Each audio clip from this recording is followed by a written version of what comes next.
Hello friends, welcome to Java Hello World tutorial. So today we will just go through a simple Java program and print Hello World to the console. So first we will create that program in Notepad, and then we will use Eclipse IDE to create the same program. So let's first open the Notepad application. So I have this Notepad++, I really like it, so I'll use this one.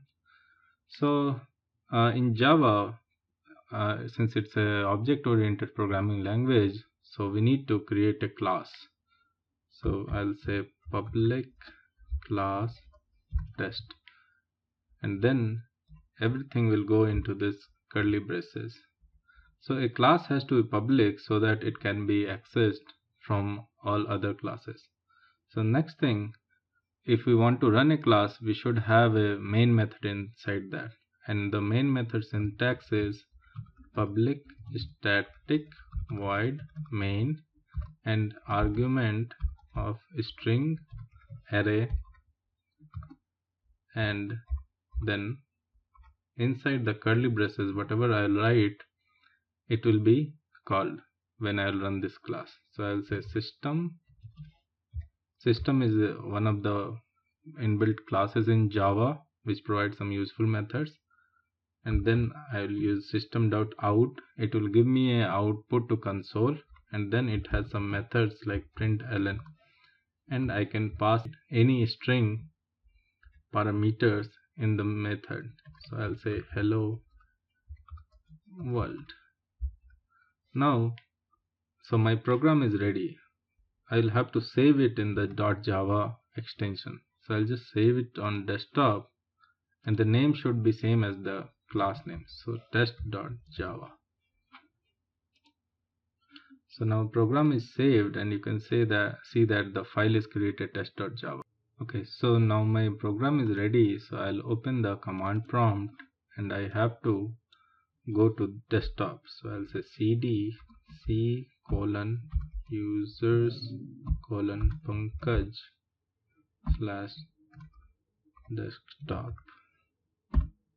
and now I'll have to compile this program. So I'll say javac test.java.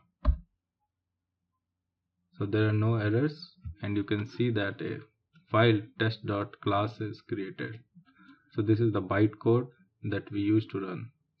So to run this class, we'll have to say java space test. Note that we are not supposed to give dot class, just java and the file name, and you can see that hello world is printed.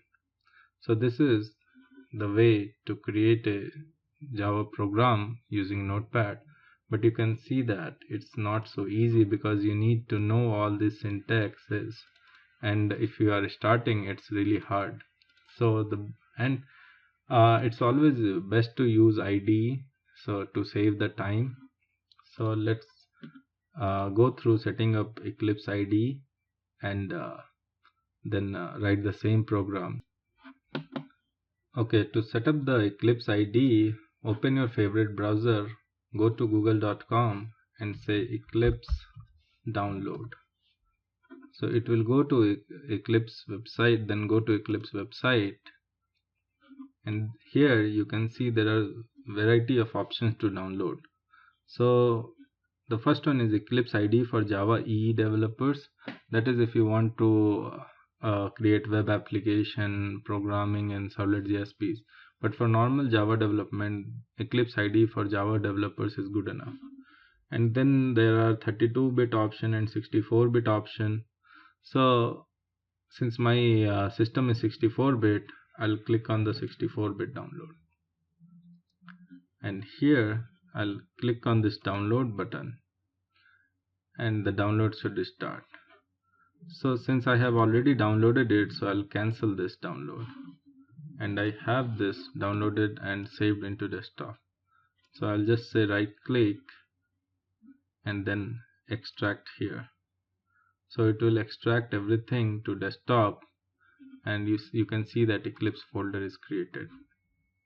Okay, so everything is extracted. Now just open this folder. You have this Eclipse exe application.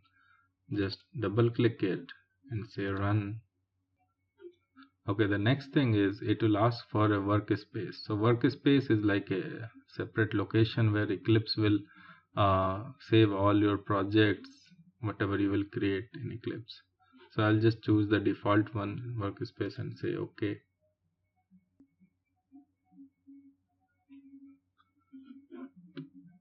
So now Eclipse is launched. So in Eclipse, first of all, we need to create a project and then only we can write a program.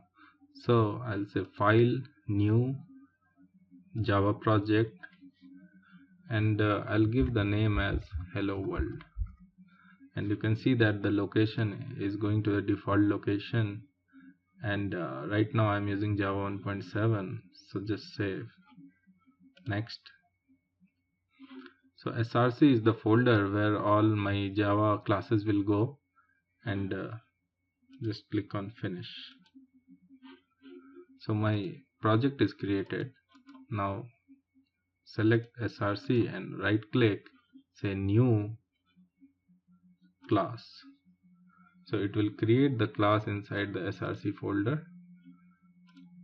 Let's name the class as test, and you can see the warning is the use of default package is discouraged, because it's always better to put your Java classes inside a package so that you can organize it better.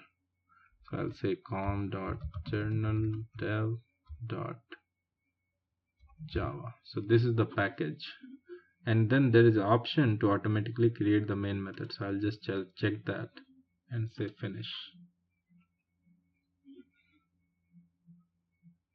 So Eclipse has already created a test class for me, and you can see that main method is there with some comments. I'll delete that.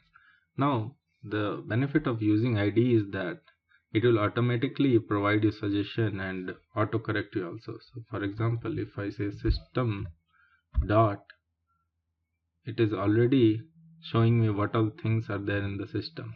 So I'll have to select system dot out, and then again if I'll say dot and I'll type println, it is giving me all the options. So I'll select a string and then I'll pass the string parameter and just save it. Now all you need is to just run this program. So right click, run as Java application. So Eclipse internally is compiling this Java program and running it, and whatever the console output is, it's showing in here tab hello world. So you can see that using Eclipse IDE is better because it provides you a lot of easy features and saves you a lot of time. Thank you. Thanks for watching. Have a good day. Bye bye.